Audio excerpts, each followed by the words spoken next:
ఫైనల్‌గా చూసుకున్నట్లయితే Telangana intermediate results అనేవైతే release కావడం అయితే జరిగింది. చాలామంది విద్యార్థులు అయితే బాధపడుతున్నారనమాట. అన్న నాకైతే ఇంకా చాలా అంటే చాలా మార్కులు రావాలి. అసలు చాలా అంటే చాలా తక్కువ మార్కులు అయితే వేశారు.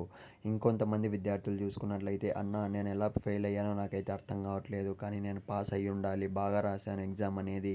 ఇలా చాలా అంటే చాలామంది అయితే కామెంట్ అయితే చేస్తున్నారు. ఇకపోతే వీడియో స్టార్టింగ్‌లోనే మీకైతే ఇంకో విషయం అయితే మాట్లాడాలనుకుంటున్నా. సప్లిమెంటరీకి సంబంధించి మీకు ఏ సబ్జెక్ట్ కావాలి?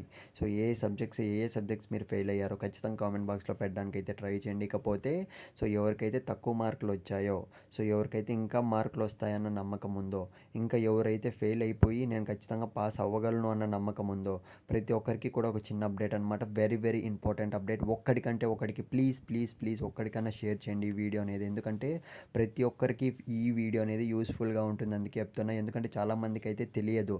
రీవెరిఫికేషన్కి రీకౌంటింగ్కి పెట్టుకోవాలి అనుకున్న వాళ్ళందరికీ కూడా ఈ వీడియో యూస్ఫుల్గా ఉంటుంది. డేట్స్ విషయానికి వస్తే ఎప్పటి నుంచి ఎప్పటి వరకు పెట్టుకోవచ్చు అన్న విషయానికి వస్తే ఇవాల్టి నుంచి 20వ తేదీ వరకు చూసుకున్నట్లయితే మీరు రీవెరిఫికేషన్కి రీకౌంటింగ్కి అయితే అప్లై చేసుకోవచ్చు అనమాట. తర్వాత వాళ్ళు మీ పేపర్స్ చెక్ చేసి మీకు మార్కులు వేసే ఛాన్స్ అయితే ఉంటుంది కొంతమందికి.